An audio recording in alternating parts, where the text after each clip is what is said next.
Tēnā koutou katoa, kia ora and welcome to another Manawanui live stream. My name is Simon and today it is just I.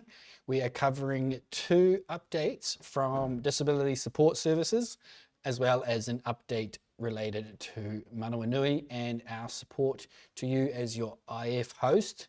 Thank you again for tuning in.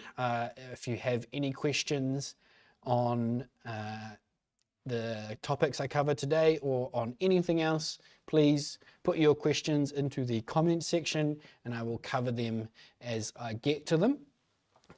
But I will start off with the first two updates related to Disability Support Services, and I will refer to them from now on as DSS. So the first one, and I think most of you will be aware of, is that there is legislation called the DSS Bill going through the parliamentary process right now. From the Minister's press release, it is intended to establish a foundation and set a clear framework for how DSS operates. It is supposed to make it really clear what the disability support system does, its purpose, and how the public funding can be used. And after the community raised some concerns around the language in the bill, they did come out and confirm that it does not change anyone's current supports, funding, or eligibility. It does not establish new obligations on families, and it does not introduce asset or income testing where it isn't already in place. So that is good to get those concerns confirmed before the bill gets through another reading and the select committee process. I know there has been lots of interest from people across the disability community.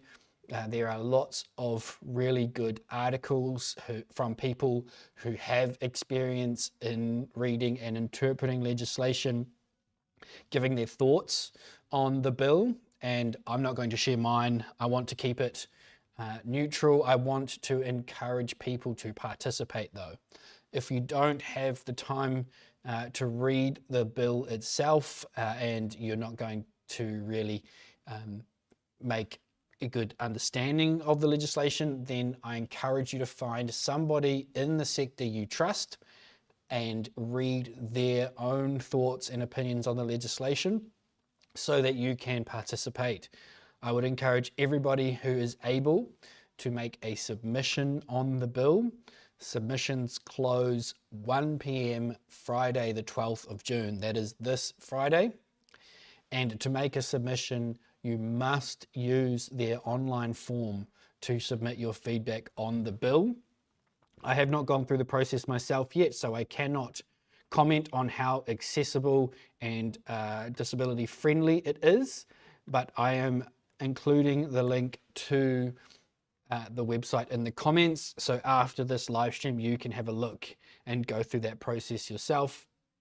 As a reminder, it needs to happen by 1 p.m. Friday. Right, so that is about the bill.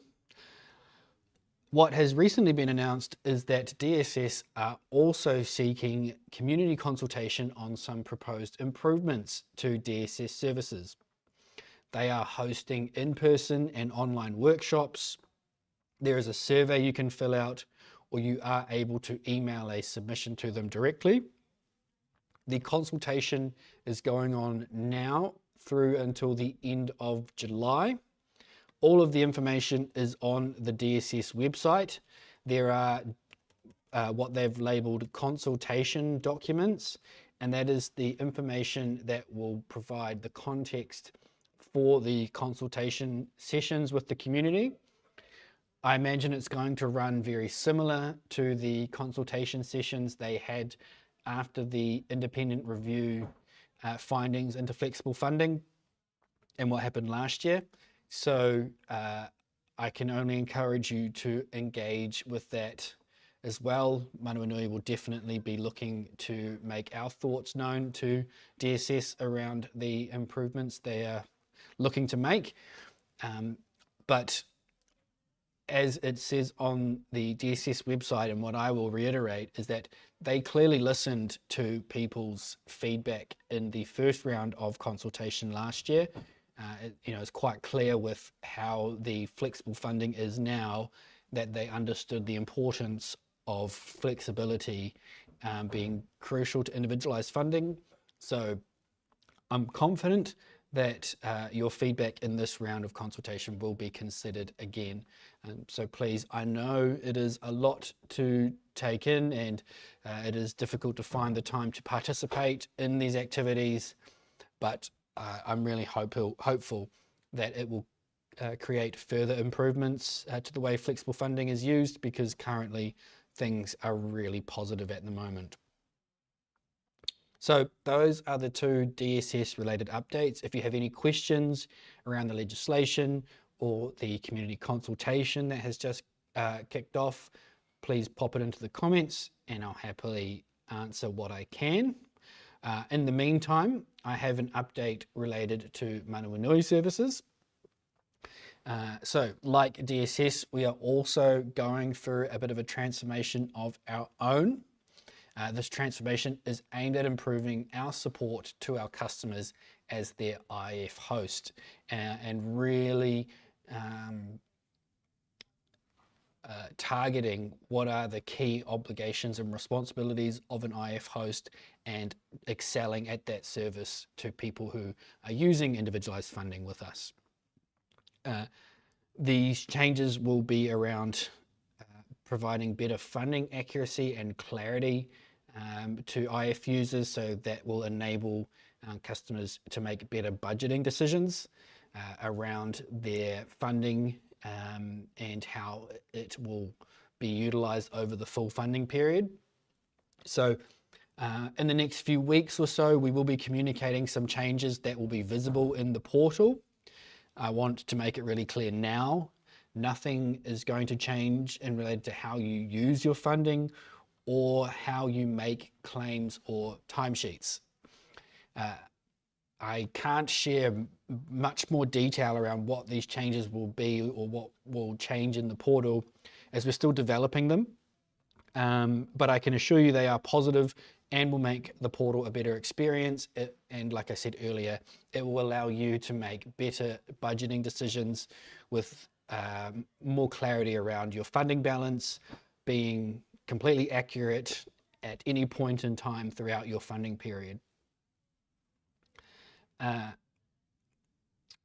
know it's difficult when somebody says things are changing and can't provide the detail that you want right now. I can assure you, as soon as I can, I'll be making some video content. I'll be making some static content as well that will explain everything that's changing and how you'll be able to make use of the new information that you'll have available to you. So all I can do is give you the confidence that you will be able to navigate these changes, and it won't be a huge impact in how you use the portal on a fortnightly basis. But I do want to take this moment to reinforce that part of these changes is about understanding that ultimately you as the IF user are responsible for staying within your funding budget for the full funding period. It is becoming a lot more important that funding is used on supports within a particular funding period, and that you aren't able to utilize funding from a future period to cover a shortfall in a previous funding period. And I know that's happened over the years, and that people have become accustomed to using that as a bit of a grace when falling short at the end of a funding period. But that is not going to be something that's going to continue forever.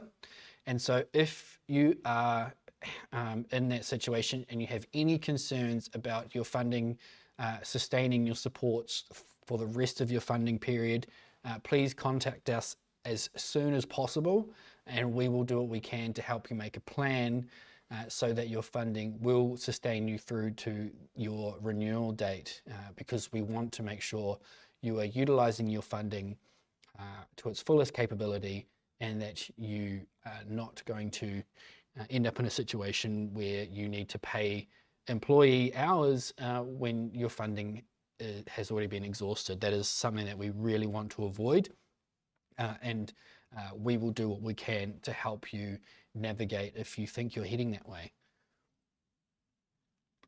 I've got a question from Terry. Is there more than one DSS funding submission going on? I submitted and so did my family, but I'm worried I didn't do it on the right path. If I did it again through your document and I've already done, will I get in trouble?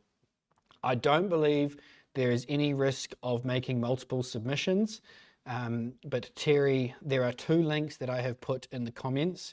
The first one is a link to the Parliament website. That is around making a submission on the legislation. That is due by this Friday, which is probably the one you've already done.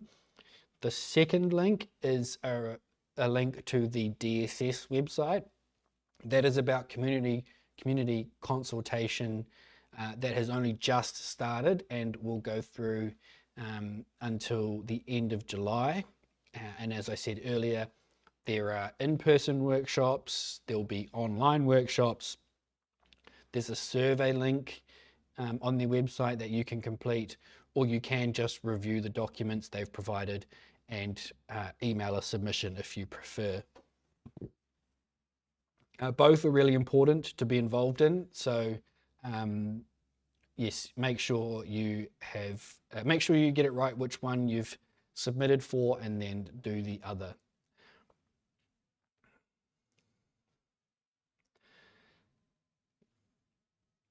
That is all the updates I have from myself. So if you've got any questions, there's plenty of time for us to cover them off. Yeah, just send them through. And we've got one from Trina. She says, we want to employ a relative that's not living in the same house. Will that employment contract be accepted under the new bill? I can't definitively say yes or no, but my advice is most likely yes. There's nothing that I can see in the bill that would prevent you from employing a relative that lives inside or outside the house. I know the area that may be impacted, was most likely to be impacted, is the situation where somebody is the agent managing the funding on behalf of a disabled person and also wants to be the paid carer. I think that is that may see some change, and I think that is due to the government wanting to address the court case that was settled last year that decided that in the case of in that particular case that the ministry was the employer, and so if the agent is the employee, then there is no clear separation and no clear employer in the situation, and they really want to make sure that anybody who is using flexible funding has that clear identification of roles and responsibilities. Terry says, thank you, I'll look into both. Alex says, should I be worried about losing funds with all these changes? I'd say no. They've made it very clear that what they're doing won't impact people's current funding and supports or eligibility. So it would be quite a surprise to see people lose access to their funding because of what's going on. If we look at the most recent changes to flexible funding, things have improved massively in terms of how people can actually make use of their funding. And so let's hope that that positive trend continues. This is just my best guess based on the information I've read and seeing what's out there. But yes, at this stage, there doesn't seem to be anything that would cause great concern or people being at risk of losing funding. So long-winded answer, but Alex, no, I don't think so. Aroha says, so can whānau not be paid anymore or the agent to the client? So whānau, family members, can still get paid as employees under individualised funding. As long as you have the legal right to work in New Zealand, and in some cases there are some vulnerable adults Act legislation where people may need additional clearance, or some people may not be able to work in those instances. But for most, if not all, individualised funding users, they can employ any of their family who have a legal right to work in New Zealand to be a support worker. We are not encouraging anybody or supporting anybody to be set up as the agent and the carer at the same time. In those situations, we encourage people to find somebody else who could be the employer, so that the person who was first appointed as the agent is no longer the agent, and they can be employed by somebody else and be the main carer. If you have any concerns or questions about that, in your specific scenario, the best place is to contact our CEC. And if they aren't able to help you, then they can put you in touch with your coach as well, who can give you really specific guidance in that area. But yeah, nothing has officially changed in relation to paying family members for individualised funding.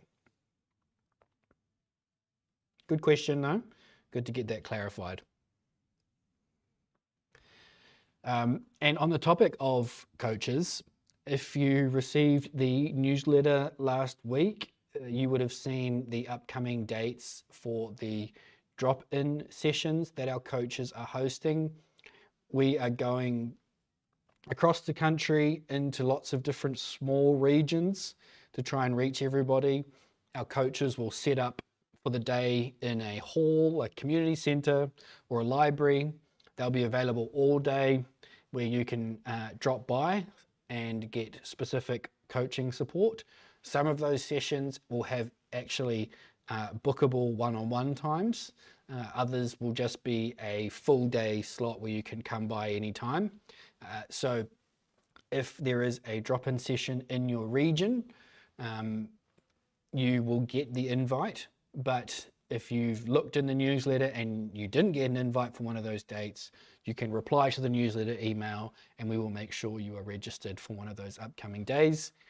Those aren't all of the coaching sessions. As the year progresses, we'll continue to book more and more dates and locations.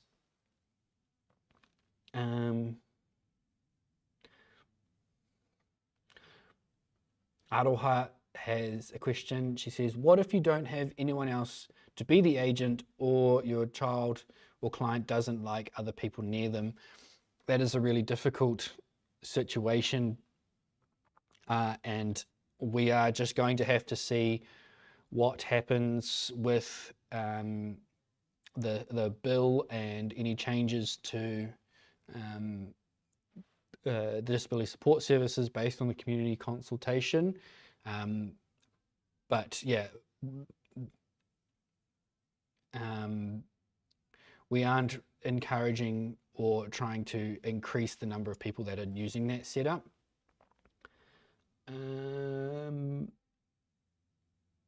Alex says, hey Simon, I have been invited to Australia for a diabetes conference. Could I use some of my disability funding to go? That, my friend, meets the criteria for overseas travel. Therefore, it needs pre-approval. I'm hoping you are aware of the pre-approval form that sits on the portal forms and resources page. Fill out the form. It's really easy to go through. Fill out all the information that we need. Send that to the CEC team and they will give you the approval or not on whether you can use your funding to go. I'm sure they would provide the support, but we need to give pre-approval first based on the current rules.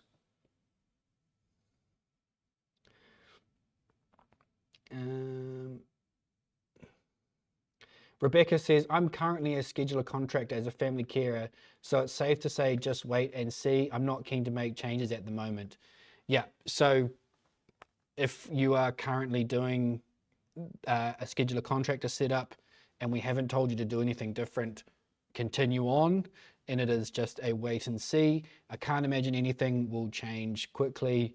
But yeah, it is. I know it is something that that DSS are aware of and are wanting to figure out a way that enables people to have choice around who provides them support, but also has a sustainable supports framework and also some checks and balances, right? If the person who is responsible for the funding is also the person providing the care, there is a risk of, you know, safety for that disabled person and also a risk of burnout for that carer.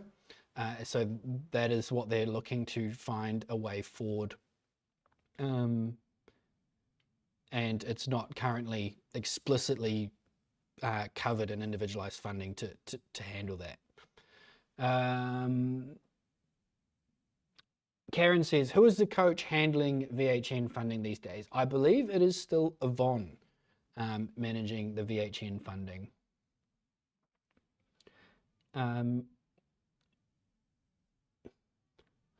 But yes, if you are wanting to speak to a coach around VHN funding, you should just contact the CEC team. I'd put it in an email form and they should link you up when they're available. Just making sure I haven't missed anything. Yes, Trina said, I wanted to go to speak with the VHN coach, but she won't be at our region. Yeah, unfortunately, she's based in the Taranaki area. So if you're not nearby, it is quite difficult for her to meet you in person.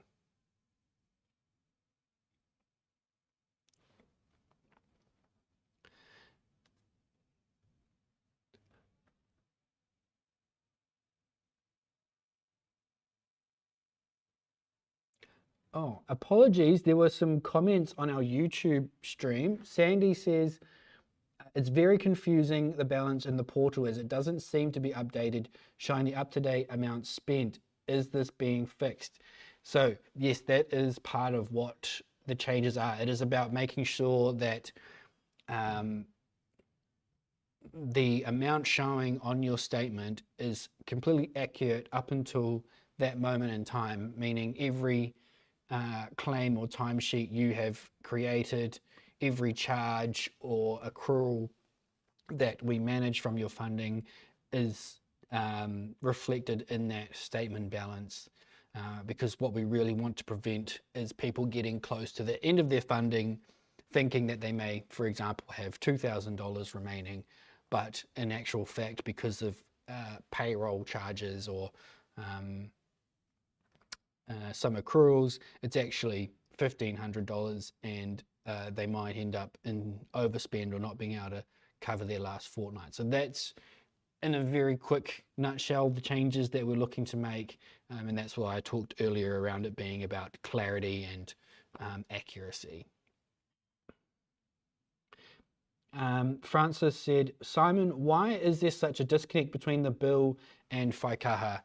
It's hard to answer. I'd say one big reason would be that the bill has been put forward by Minister Upston. She's the Minister for Disability Issues, and DSS is currently managed by MSD, and whaikaha is its own separate ministry, and I'm unaware of how much involvement they had in putting that bill together. So that is potentially why there is a disconnect. Well, let's see what or if there are any comments from senior whaikaha staff around the bill.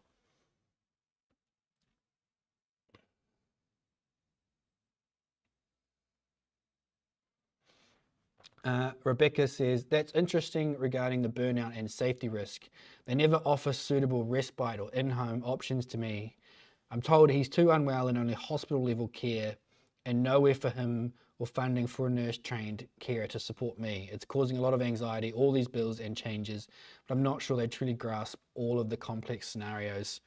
It's a very fair comment, Rebecca. And unfortunately, I'm sure there's many people in a similar situation where the respite options nearby just aren't suitable, and the complexity, even just the variations of complexity across all ways disabilities show up in people's lives just mean that unfortunately the parents carry far more of the load in terms of support than they should, and there are very limited, if any, options to get a break.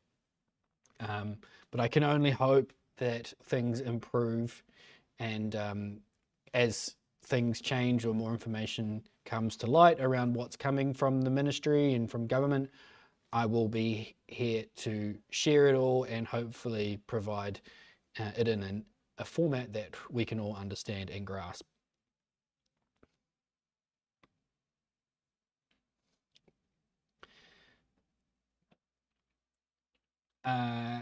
Karen says, one of the big issues that comes up regularly is when an end of year rolls over during the middle of a timesheet which splits the timesheet. Is this being worked on? Yes, but that is a separate issue. That requires some collaboration with your NASC, because that relates to funding allocation periods, which we can't change unless the NASC does that. So yeah, it is being worked on, but it is quite complex, as well as needing to completely overhaul the way your payroll is run, because you're shifting from one cycle to another. I know it seems like it should be an easy fix, Karen, and I know you've raised it before. I can assure you it is an issue we are aware of. It is just unfortunately not as easy as we'd hope to resolve. Alex says, what we currently see on the statement tab, how far out is it? It is incredibly accurate for things that have been charged, but what it doesn't show are charges that we know are coming that haven't happened yet. For example, payroll fees, right? We charge them every fortnight, and you are expected to pay them every fortnight of your funding period. But as you go through your funding period, your balance doesn't show that those payroll fees are going to be charged in the future. So it's things like that that we're looking to fix. But that's about as much as I can share, and I will be sharing more as it comes. Terry says, is the portal going to be offline while the updates are being made? When we make updates to the portal, we put a notice on the banner that says when there will be a brief outage. The portal would never be down for more than 5 to 10 minutes.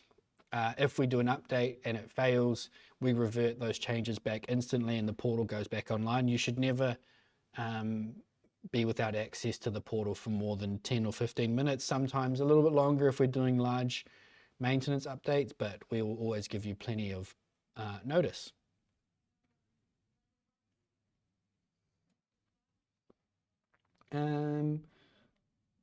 Lord's final question, is Manawanui making a submission to any or both of the two consultations or bills that we mentioned? Most likely, yes. I haven't seen a completed submission yet, but I assume we've been working on it. Lords with the great question, why don't you charge payroll fees as a lump sum at the start? Well, that would be fine, but then we have to work into the area of refunding people if they don't finish a funding year out, and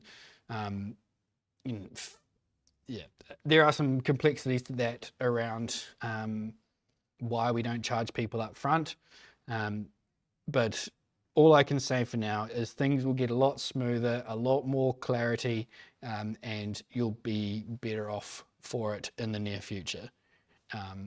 But with that, I will bid you farewell for the afternoon. Thank you so much to all of you who have engaged and asked really good questions or shared some feedback that have prompted some really thoughtful conversation. If you missed the last live stream, These are now only fortnightly, so you won't see me next week. Next week, you'll get the newsletter update via email. So you'll see me in 2 weeks' time, where I believe I'll be talking to a man named Herman from Harikoa Life, talking about some really cool initiatives around community housing for disabled people. And so I look forward to that conversation, and I hope you all have a lovely rest of your week. Please submit by Friday for the DSS Bill. Enjoy your evening. Ka kite.